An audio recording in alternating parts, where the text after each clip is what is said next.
çocuklar için her şeyi yapmış. Biz yapmamışız. Biz sadece herkes evladı için burada. Sen kapının, tu perişani. Tu göney beni adıyla spir, rışkala, kutib ile lao. Sen ne şuşti? Lao devlete haberdedir, berdedir.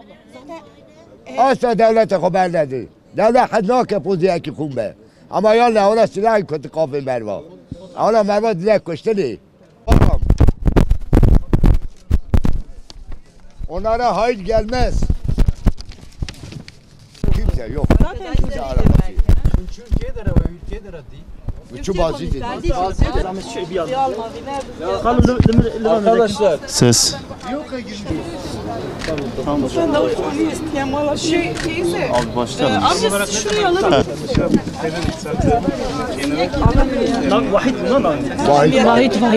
Vahit.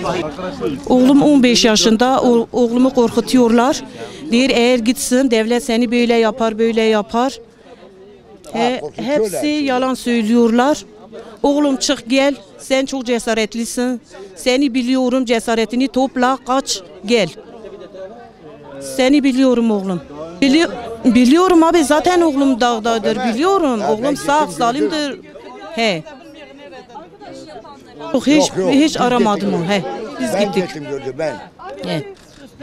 Bir sene önce ben gittim. Ben gördüm. Sıla beni kafasını tanımış. Dedi gelme burada daha. İki kere daha gitti göstermedik. Saklandı çocuk. Çocuk korkuyorlar. Çocuk gelir.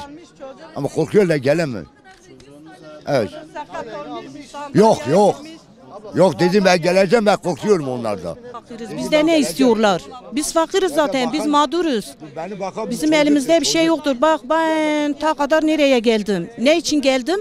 Benim kimsem burada yoktur. Sadece oğlum için geldim. Oğlum buradan almadan bir yere gidemem. Bir yere gidemem. Ya bunlar ne söylüyor? Ben Ağrı'dan geliyorum. Ağrı Eleşkirt, Çatküsedak köyden geldim.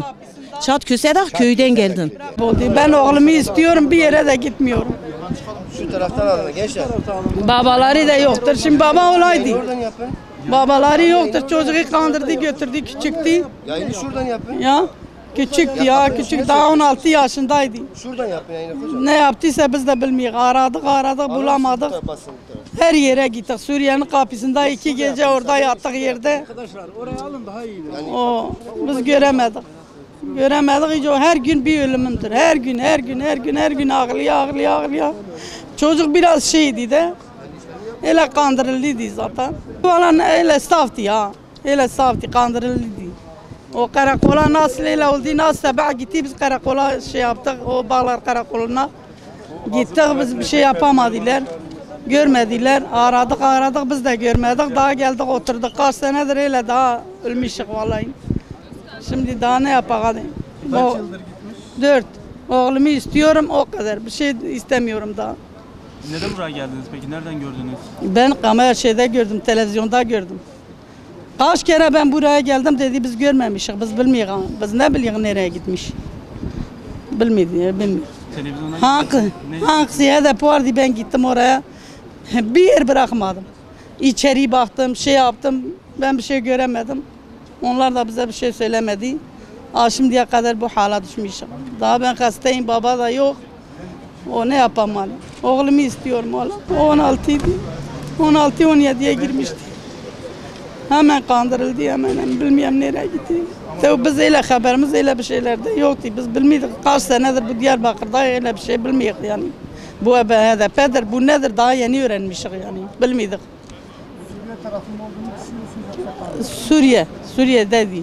Bir ara açtı. konuştunuz yani. Ben konuştum dedi ben sakat olmuşum. Ağlıydı. Nasıl ağlıydı?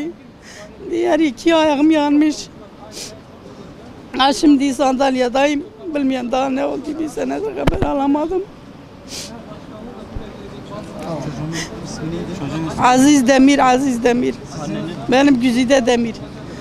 Karakol yüzünde gelemiyorlar, ne yapıyorlar ben de bilmiyorum diye. Kandırıyorlar diye sizi yakalıyor, bilmiyorum ne yapıyor, öldürüyor. Ne yapıyor gelemiyorlar.